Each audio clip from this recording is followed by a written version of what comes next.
ವೇದಿಕೆ ಮೇಲಿರುವ ಎಲ್ಲ ಗೌರವಾನ್ವಿತರೆ ಹಾಗೂ ನನ್ನ ಮುಂದೆ ಆಸೀನರಾಗಿರುವ ಎಲ್ಲ ಪಟ್ಟಣದ ಗ್ರಾಮಸ್ಥರೇ, ನಿಮಗೆ ನನ್ನ ಹೃತ್ಪೂರ್ವಕ ನಮಸ್ಕಾರಗಳು.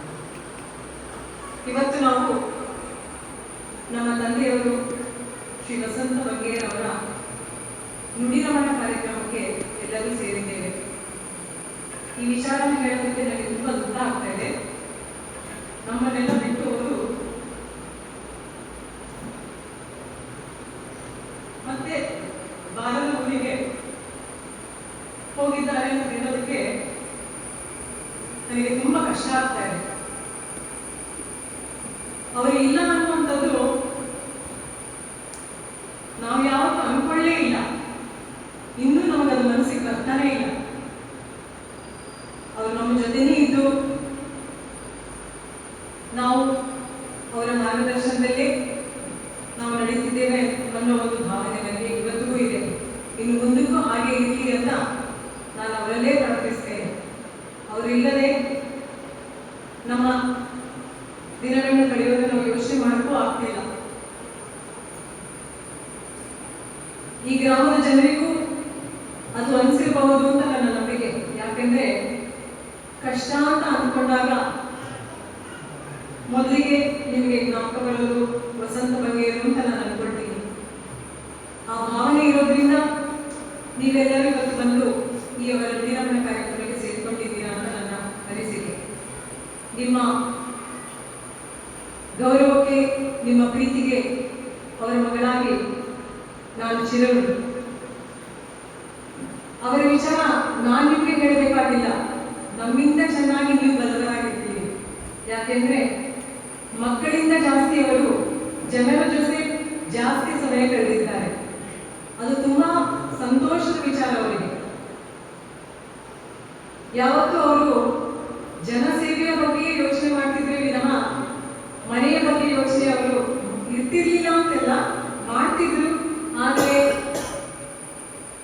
ಜಾಸ್ತಿ ಸಮಯ ಅವರು ಜನರ ಜೊತೆ ಕಳೆಯೋದನ್ನ ಇಷ್ಟಪಡ್ತಿದ್ರು.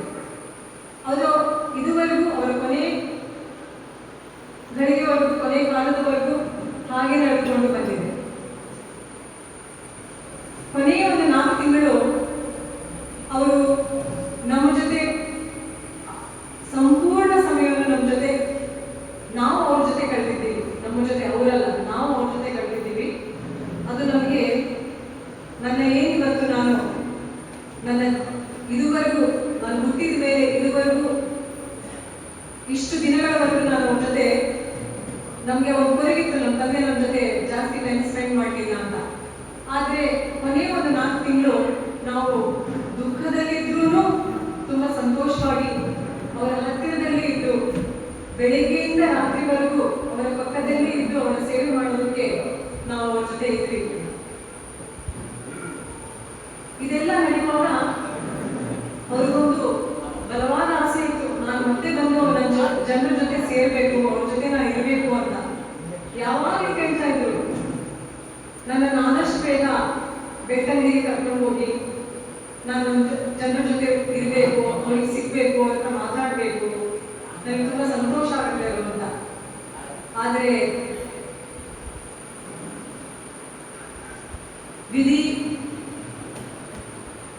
ವಿಧಿ ಆಟ ಬೇರೆ ಇತ್ತು.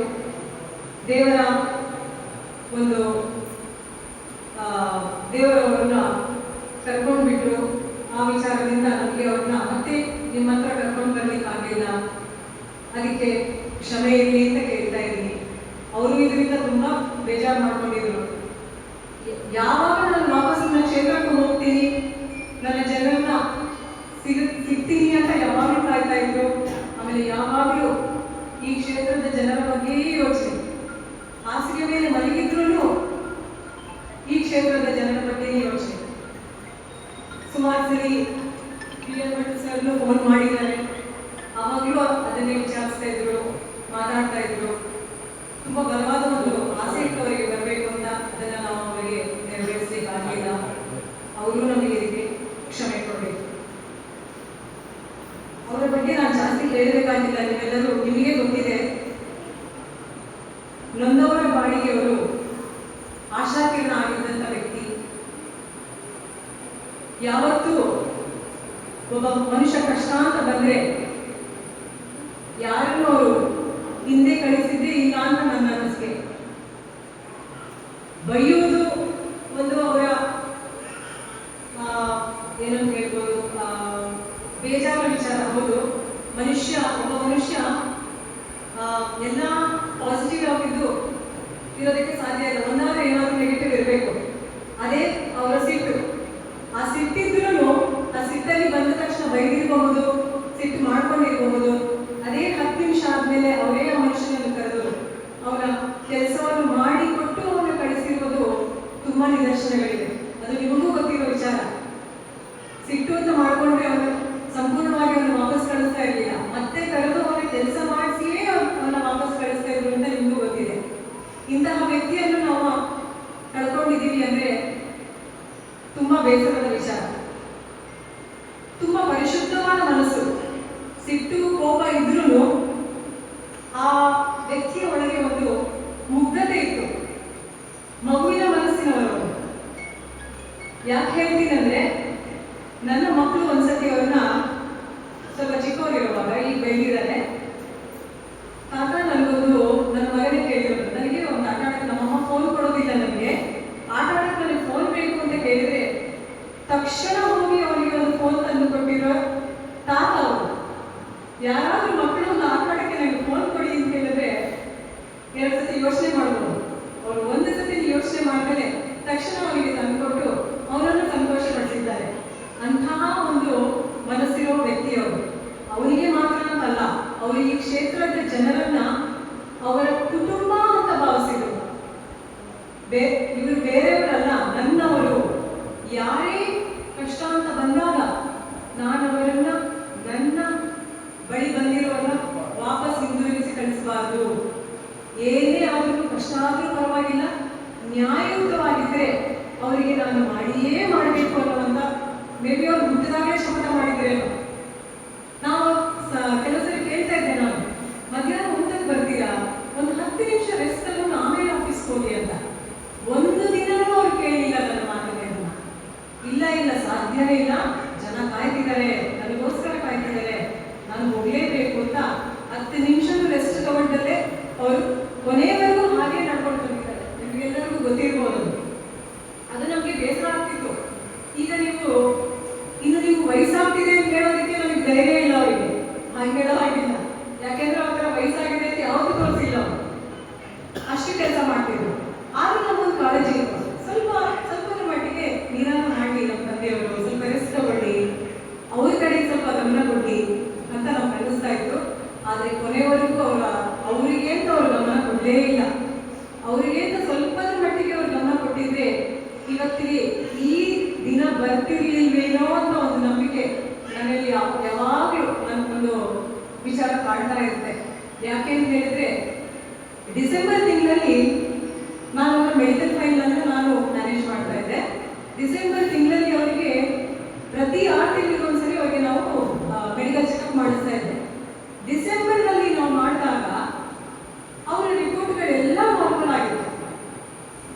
ಯಥಾ ಪ್ರಕಾರ ಯಾವಾಗಲೂ ಆ ಥರ ಇರುತ್ತೆ. ಕೆಲವು ಡಿಫಿಷಿಯನ್ಸೀಸ್ ಇದ್ದಾಗ ಅದಕ್ಕೆ ಸಪ್ಲಿಮೆಂಟ್ಸ್ ಕೊಡ್ತಾ ಇದ್ರು. ಆದರೆ ಜನವರಿ 15 ಅವರ ಹುಟ್ಟಿದ ಹಬ್ಬ ಆದ ಮೇಲೆ 2 ದಿನದಲ್ಲಿ ಅವರೇನು ಆಸ್ಪತ್ರೆಗೆ ಹೋದ್ರು, ಅಲ್ಲಿಂದ ಅವರು ಚೇತರಿಸಿಕೊಂಡು ವಾಪಸ್ ಬರಲೇ ಇಲ್ಲ. ಇವತ್ತಿಗೆ ಇಂಥ ದಿನ ಬಂದಿದೆ ಅಂದ್ರೆ ನನಗೂ ಒಂದು ಆಶ್ಚರ್ಯವಾದ ವಿಚಾರನೆ ಅದು. ಆದರೆ ಅದನ್ನು ಕೇಳೋದಕ್ಕೆ ಅವ್ರು ಇಲ್ಲ ಇವಾಗ ನಮ್ಮ ಜೊತೆ. ಅವರು ಅಂದ್ಕೊಂಡಿರ್ಲಿಕ್ಕಿಲ್ಲ ನನಗೆ ಈ ತರ ಒಂದು ಆಗ್ಬೋದು ಮುಂದಿನ ದಿನಗಳಲ್ಲಿ ಅಂತ. ಅದಕ್ಕೆ ಯಾವಾಗಲೂ ಅವರು ಮತ್ತೆ ನನ್ನ ಜನರ ಹತ್ರ ಕರ್ಕೊಂಡು ಹೋಗು ಅಂತಾನೆ ತುಂಬಾ ಹಠ ಹಿಡಿತಾ ಇದ್ರು. 26ನೇ ತಾರೀಕಿಗೆ ಯಾವಾಗ ಎಲೆಕ್ಷನ್ ಆಯ್ತು, ಇಲ್ಲಿ ಲೋಕಸಭೆ ಎಲೆಕ್ಷನ್, ಅವತ್ತಿನ ದಿನ ತುಂಬಾ ಹಠ ಮಾಡಿದ್ರು. ನೀವೆಲ್ಲರೂ ಸೇರಿ ನನ್ನ ಬೆಂಗಳೂರಿಗೆ ಕರ್ಕೊಂಡು ಹೋಗಿ ನಾನು ವೋಟ್ ಹಾಕಲೇಬೇಕು, ಇಲ್ಲ ಅಂದ್ರೆ ನಾನು ನನ್ನ ಪಕ್ಷಕ್ಕೆ ದ್ರೋಹ ಮಾಡಿದ ಹಾಗೆ, ನನ್ನ ಜೀವನದಲ್ಲಿ ಇದನ್ನ ನಾನು ಮಾಡಿಲ್ಲ, ಇದನ್ನು ಮಾಡಬಾರದು ನಾನು ಮತ್ತೆ ಹೇಳ್ಬಿಟ್ಟು ತುಂಬಾ ಕೇಳ್ಕೊಂಡ್ರು. ಆದ್ರೆ ಅವ್ರನ್ನ ಕರ್ಕೊಂಡು ಬರೋ ಪರಿಸ್ಥಿತಿ ಅವ್ರು ಇರಲಿಲ್ಲ. ಆವಾಗ ಅದನ್ನ ಅವ್ರಿಗೆ ಹೇಳಿದ್ರೆ ಅವ್ರಿಗೆ ಬೇಸರ ಆಗುತ್ತೆ ಅಂತ ನಾವು ಸುಮ್ಮನೆ ಹಾಗೆ ತಳ್ತಾ ಇದ್ವಿ ವಿಚಾರನ. ಆದ್ರೆ ಅವ್ರಿಗೆ ಆ ವಿಚಾರದಲ್ಲೂ ತುಂಬಾ ನೋವು ಅನುಭವಿಸಿದ್ದಾರೆ. ಅವರು ನಾನು ಅಲ್ಲಿ ಹೋಗಿ ಓಟ್ ಹಾಕಕ್ಕಾಗಿಲ್ವಲ್ಲ ಅಂತ ಹೇಳ್ಬಿಟ್ಟು. ಅದಕ್ಕೆ ನನಗೂ ನನ್ನ ಯಜಮಾನಿಗೂ ಅವರು ಫೋರ್ಸ್ ಮಾಡಿಬಿಟ್ಟು ಬೆಂಗಳೂರಲ್ಲಿ ನಮ್ಗೆ ಓಟಿದೆ, ನೀವಾದ್ರೂ ಇದನ್ನ ಓಟ್ ಹಾಕಲೇಬೇಕು ಅಂತ ಹೇಳಿ ಸಾಯಂಕಾಲ 5 ಗಂಟೆಗೆ ನಮ್ಮನ್ನ ಇಬ್ಬರನ್ನು ಕಳಿಸಿ ನಮ್ಮನ್ನ ಓಟ್ ಹಾಕ್ಸಿದ್ದಾರೆ. ನನ್ನ ತಂಗಿ ಮತ್ತೆ ನಮ್ಮಮ್ಮನ ಊರಿಗೆ ಕಳಿಸಿ ನೀವು ಓಟ್ ವೇಸ್ಟ್ ಮಾಡಬಾರ್ದು ಅಂತ ಹೇಳಿ ಊರಿಗೆ ಕಳಿಸಿ ಅವ್ರನ್ನ ಓಟ್ ಹಾಕುವಾಗೆ ವ್ಯವಸ್ಥೆ ಮಾಡಿದ್ರು. ಇಂಥ ಒಂದು ಮನಸ್ಸುಳ್ಳ ವ್ಯಕ್ತಿನ ನಾವು ಅವ್ರನ್ನೆಲ್ಲ ಕಳ್ಕೊಂಡಿದ್ದೀವಿ ಅಂದ್ರೆ ತುಂಬಾ ಬೇಜಾರಾಗುತ್ತೆ. ಅವ್ರು ಯಾವತ್ತು ದುಡ್ಡು ಮಾಡಬೇಕು, ರಾಜಕೀಯ ಮಾಡಬೇಕು ಅಥವಾ ನನಗೆ ಅಧಿಕಾರ ಬೇಕು ಅಂತ ಸಮಾಜ ಸೇವೆ ಮಾಡಿದವರಲ್ಲ. ಅವರ ಆತ್ಮತೃಪ್ತಿಗೆ, ಅವರ ಸಂತೋಷಕ್ಕೆ ಅವರು ಸಮಾಜ ಸೇವೆ ಅಂತ ಮಾಡ್ತಾ ಇದ್ರು. ಜನರ ಕಷ್ಟ ನನ್ನ ಕಷ್ಟ ಅಂತ ಭಾವಿಸಿ ಅದನ್ನ ಮಾಡ್ತಾ ಇದ್ರು. ಊಟ ತಿಂಡಿ ನಿದ್ರೆ ಬಿಟ್ಟು ಒಬ್ಬ ಕಷ್ಟ ಅಂತ ಬಂದಾಗ ಅದನ್ನ ನೆರವೇರಿಸ್ಕೊಡ್ತಾ ಇದ್ರು. ರಾತ್ರಿ ಅವ್ರು ಮಲಗುವಾಗ ನಾನು ಹೇಳ್ತಿದ್ದೆ ಅವರಿಗೆ, ಫೋನ್ ನಿಮ್ಮ ಹತ್ರ ಇಟ್ಕೊಂಡು ಮಲಗಬಾರ್ದು, ಒಳ್ಳೇದಲ್ಲ ನಿಮಗೆ ಅಂತ ಹೇಳಿದ್ರೆ ಅದನ್ನೂ ಕೇಳ್ತಾ ಇರ್ಲಿಲ್ಲ. ನೀವು ನಂಬಲ್ಲ, ಅವ್ರು ಮಲಗಿದ್ರೆ ತಲೆ ಹತ್ರನೇ ಅವರ ಫೋನನ್ನು ಇಟ್ಕೊಂಡು ಅವ್ರು ಮಲಗೋದು. ಯಾಕೆಂದ್ರೆ ರಾತ್ರಿ ಕಷ್ಟ, ಫೋನ್ ಯಾವ್ದಾದ್ರು ಫೋನ್ ಬಂದ್ರೆ ಅದು ಕಷ್ಟದಲ್ಲಿ ಜನ ಫೋನ್ ಮಾಡ್ತಾರೆ, ಇಲ್ಲ ಅಂದ್ರೆ ರಾತ್ರಿ ಹೊತ್ತಲ್ಲಿ ಯಾರು ತೊಂದರೆ ಮಾಡೋದಿಲ್ಲ. ಹಾಗಿರುವಾಗ ನಾನು ಸ್ವಿಚ್ ಆಫ್ ಮಾಡಿ ಮಲಗೋದು ಸರಿಯಲ್ಲ ಅಂತ ಹೇಳೋದು ಅವರ ನಂಬಿಕೆ. ಅದನ್ನ ಕೊನೆಯವರೆಗೂ ಅದನ್ನ ಪಾಲಿಸಿದ್ದಾರೆ ಅವರು.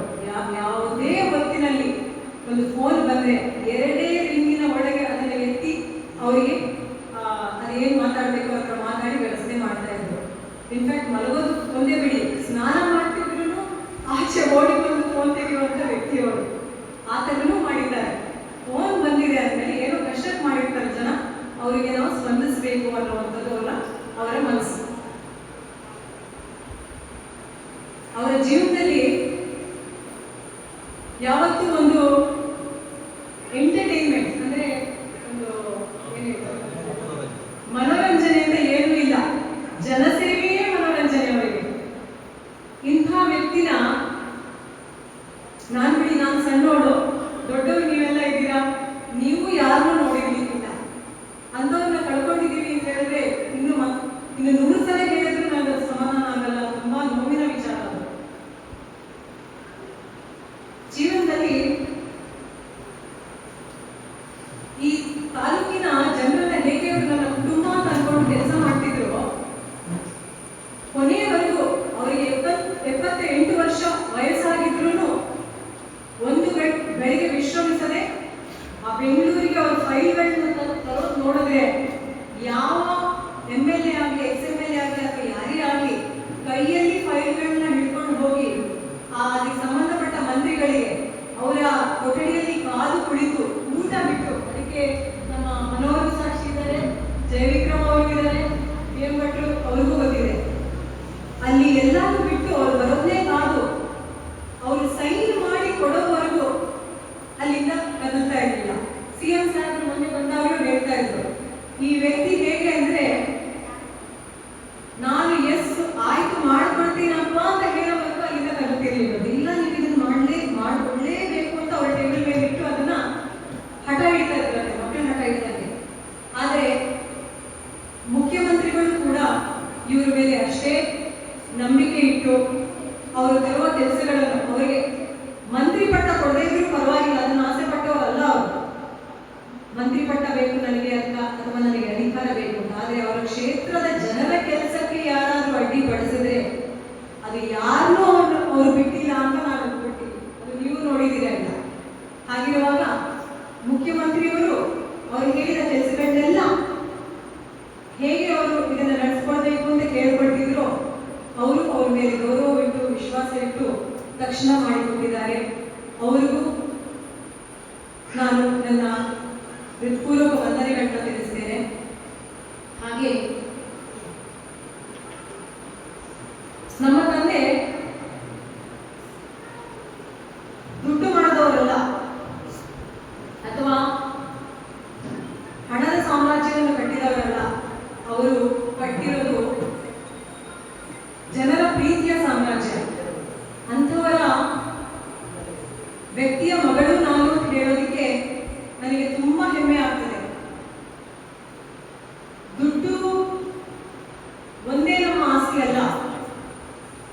ಈ ಹೆಸರು ಗಳಿಸುವಂಥದ್ದು ಎಲ್ಲರಿಗೂ ಸಾಧ್ಯ ಇಲ್ಲ. ಅಂಥದನ್ನ ನಮ್ಮ ತಂದೆ ಗಳಿಸಿಕೊಟ್ಟು ಸಣ್ಣದಾಗಿ ಆ ಜವಾಬ್ದಾರಿನ ನಮ್ಮ ಹೆಗಲ ಮೇಲೂ ಹಾಕ್ಬಿಟ್ಟು ಹೋಗಿದ್ದಾರೆ ಅಂತ ಹೇಳೋದಕ್ಕೆ ನಾನು ಸಂದರ್ಭದಲ್ಲಿ ಇಷ್ಟಪಡ್ತೇನೆ. ಯಾಕೆ ವಿಚಾರ ಹೇಳ್ತಿದ್ದೀನಿ ಅಂದ್ರೆ, ಈ 4 ತಿಂಗಳು ಅವ್ರೇನು ನಮ್ಮ ಜೊತೆ ಇದ್ರು, ಯಾವಾಗಲೂ ಜನರ ಬಗ್ಗೆ ಕಾಳಜಿ. ಸುಮಾರು ನಮ್ಮ ಜನರ ಕೆಲಸಗಳನ್ನ ನನ್ನ ಪೆಂಡಿಂಗ್ ಇದೆ, ನಾನು ಮಾಡಿಲ್ಲ, ಮಾಡಬೇಕು ಅಂತ ಅದೇ ಚಿಂತೆಯಲ್ಲಿ ಇರ್ತಾ ಇದ್ರು. ಫೈಲ್ಗಳನ್ನ ತಂದು ನನ್ನ ಹತ್ರ ಇಟ್ಟಿದ್ದೀನಿ, ನಾನು ಅವ್ರಿಗೆ ಮಾಡಿಕೊಡಕ್ಕಾಗಲಿಲ್ಲ ಅನ್ನೋ ಕೊರಗು ಆ ಸಮಯದಲ್ಲೂ. ಅವಾಗ ನಾವು ಹೇಳ್ತಿದ್ವಿ ಅವರಿಗೆ, ಇದನ್ನೆಲ್ಲ ನೀವು ಯೋಚನೆ ಬಿಡಿ, ಸದ್ಯಕ್ಕೆ ಹುಷಾರಾದ್ಮೇಲೆ ಖಂಡಿತವಾಗೂ ನೀವು ಅದನ್ನ ಮಾಡೇ ಮಾಡ್ತೀರಾ, ನೀವು ಮಾಡಕ್ಕೆ ಭಗವಂತ ಶಕ್ತಿನೂ ಕೊಡ್ತಾನೆ. ನೀವು ಜಾಸ್ತಿ ಟೆನ್ಷನ್ ತಗೊಳ್ಬೇಡಿ, ಸ್ಟ್ರೆಸ್ ತಗೊಳ್ಬೇಡಿ, ಆದಷ್ಟು ಬೇಗ ಹುಷಾರಾದ ಆಗೋದನ್ನ ನೋಡ್ಕೊಳ್ಳಿ ಅಂತ ನಾವು ಹೇಳ್ತಾ ಇದ್ರು. ಅದಕ್ಕೆ ಅವರಿಗೆ ಮನಸ್ಸು ಹೋಗ್ತಾ ಇರಲಿಲ್ಲ. ನಮ್ಗೆ ಯಾವಾಗಲೂ ಹೇಳೋರು, ಅವರ ಆಫೀಸ್ ಏನ್ ಮೆಂಟಲ್ ಏನಿದೆ, ಅವರ ಆಫೀಸ್ ಸದಾ ಯಾವತ್ತಿಗೂ ತೆರೆದಿರಬೇಕು. ಅವರು ಹಾಸ್ಪಿಟಲ್ ಇದ್ರು ಯಾವುದೇ ಒಂದು ದಿನನೂ ನಾವು ಆಫೀಸ್ ಕ್ಲೋಸ್ ಮಾಡಕ್ ಬಿಟ್ಟಿಲ್ಲ. ಅವರು ಅಲ್ಲಿ ಅವ್ರು ಕೂತೇ ಇರಬೇಕು. ಯಾರೇ ಬಂದರೂ ಅವ್ರ ಹೆಸರು ತಗೋಬೇಕು, ಅವರ ಸಮಸ್ಯೆಗಳನ್ನ ಬರೆದಿಟ್ಕೋಬೇಕು. ಆಮೇಲೆ ಅವರಿಗೆ ರಿಪೋರ್ಟ್ ಮಾಡಬೇಕಿತ್ತು. ಹಾಗೆ ಅವ್ರು ನಮಗೂ ಹೇಳಿದ್ರು, ಎಷ್ಟು ಮಟ್ಟಿಗೆ ನಿಮ್ಗೆ ಆಗುತ್ತೋ ನನಗೂ ನನ್ನ ತಂಗಿಗೆ ಜನರ ಕಷ್ಟ ಅಂತ ಬಂದಾಗ ಅವರನ್ನ ವಾಪಸ್ ಕಳಿಸ್ಬೇಡಿ. ನಿಮ್ಮ ಹತ್ರ ಆದಷ್ಟು ಮಟ್ಟಿಗೆ ನೀವು ಅವರಿಗೆ ಸಹಾಯ ಮಾಡಿ, ಅವರಿಗೆ ದಾರಿ ತೋರಿಸಿ, ಭಗವಂತನ ಆಶೀರ್ವಾದ ನಿಮಗೆ ಸದಾ ಇರುತ್ತೆ ಅಂತ ಯಾವಾಗಲೂ ಹೇಳ್ತಾ ಇದ್ರು. ನಿಮ್ಮೆಲ್ಲರನ್ನು ಸಾಕ್ಷಿಯಾಗಿ ನಾನು ಹೇಳ್ತಾ ಇದ್ದೇನೆ, ಅವರ ಆಸೆಗೆ ನಾವು ಯಾವತ್ತೂ ನಿರಾಸೆ ಆಗಲು ಬಿಡೋದಿಲ್ಲ.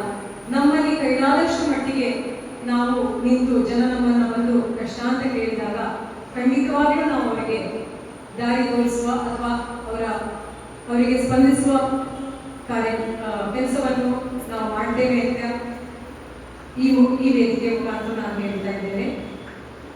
ಅವರ ಮಟ್ಟಿಗೆ ನನಗೆ ಮಾಡ್ಲಿಕ್ಕೆ ಆಗ್ಲಿಕ್ಕಿಲ್ಲ, ಆದರೆ ಖಂಡಿತವಾಗಲೂ ನಮಗೆ ಆದಷ್ಟು ರೀತಿಯಲ್ಲಿ ನಾವು ಅವರ ಜಾಗದಲ್ಲಿ ನಿಂತು ಮಾಡಬೇಕು ಅಂತ ನಾನು ನನ್ನ ತಂಗಿ ನಿರ್ಧಾರ ಮಾಡಿದ್ದೇವೆ. ಹಾಗೆ ಪಟ್ಟಣೆ ಅಂತ ಅಂದಾಗ, ಪಟ್ಟಣೆ ಗ್ರಾಮ ಮೊದಲಿಗೆ ಬರುವ ವಿಚಾರ ಮಂಗನ ಕಾಯಿಲೆ. ಮಂಗನ ಕಾಯಿಲೆ ಬಂದಾಗ ನಾನು ಬಹಳ ಚಿಕ್ಕ ಹುಡುಗಿ, ಅವಾಗ ನನಗಷ್ಟು ಜ್ಞಾಪಕ ಇಲ್ಲ. ಆದ್ರೆ ಆಮೇಲೆ ಅವರು ಹೇಳಿದ ಇನ್ನೊಂದು ವಿಚಾರ, ಅವರಾಗಿ ಇದುವರೆಗೂ ಯಾವತ್ತೂ ನಮಗೆ ಅವರ ಮಾಡಿರೋ ಕೆಲಸಗಳ ಬಗ್ಗೆ ಒಂದು ದಿನ ನಮಗೆ ಹೇಳಿದ ವ್ಯಕ್ತಿ ಅವರಲ್ಲ. ಇನ್ಫ್ಯಾಕ್ಟ್ ಹೇಳಬೇಕು ಅಂದ್ರೆ, ನಮ್ಮ ತಂದೆ ಇಷ್ಟೊಂದು ದೊಡ್ಡ ವ್ಯಕ್ತಿನ ಅಂತ ಗೊತ್ತಾಗಿದ್ದು ನನಗೆ ಮದುವೆ ಆಗಬೇಕು, ಅಲ್ಲಿವರೆಗೆ ನನಗೆ ಗೊತ್ತೇ ಇರಲಿಲ್ಲ. ಯಾಕೆ ಅಂತ ಹೇಳ್ತೀನಿ ಅಂದ್ರೆ, ಅಷ್ಟು ಸರಳ ಜೀವನ. ಆಮೇಲೆ ಅವರು ಮಾಡ್ಕೊಂಡಿರೋ ವಿಚಾರನ ಯಾರಿಗೂ ಹೇಳುವಂತ ವ್ಯಕ್ತಿ ಅಲ್ಲ. ಯಾವುದೇ ಒಂದು ಕೆಲಸ ಮಾಡಿದ್ರು ಇವತ್ತುವರೆಗೂ ನಾನು ಇಂಥ ಒಳ್ಳೆ ಕೆಲಸ ಒಬ್ಬರಿಗೆ ಮಾಡಿದ್ದೀನಿ ಅಂತ ಅವ್ರು ಬಾಯ್ಬಿಟ್ಟು ಹೇಳಿರೋ ಮನುಷ್ಯನೇ ಅಲ್ಲ. ಇಂಥ ಒಂದು ಹೃದಯಂತ ವ್ಯಕ್ತಿನ ನಾವು ಕಳ್ಕೊಂಡಿದ್ದೀವಿ ಅಂದ್ರೆ ಅದು ತುಂಬಲಾರದ ನಷ್ಟ. ಆಕ್ಚುಲಿ ಹೇಳಬೇಕು ಅಂದ್ರೆ,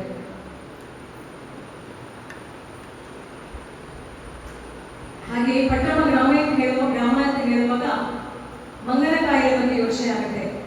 ಆ ಮಂಗನ ಕಾಯಿಲೆಯನ್ನು ಹೋಗಲಾಡಿಸೋದಿಕ್ಕೆ ಅವರ ಪಟ್ಟ ಶ್ರಮ ಅವಿಸ್ಮರಣೀಯ. ಆಕ್ಚುಲಿ ಹೇಳಬೇಕು ಅಂದ್ರೆ, ಆಗಿನ ಕಾಲದ ಮುಖ್ಯಮಂತ್ರಿಯವರಾಗಿದ್ದ ರಾಮಕೃಷ್ಣ ಹೆಗಡೆ ಅವರನ್ನು ಈ ಊರಿಗೆ ಬರುವ ಹಾಗೆ ಮಾಡಿದ್ರು ಅಂತ ನಾನು ಕೇಳ್ಪಟ್ಟಿದ್ದೀನಿ.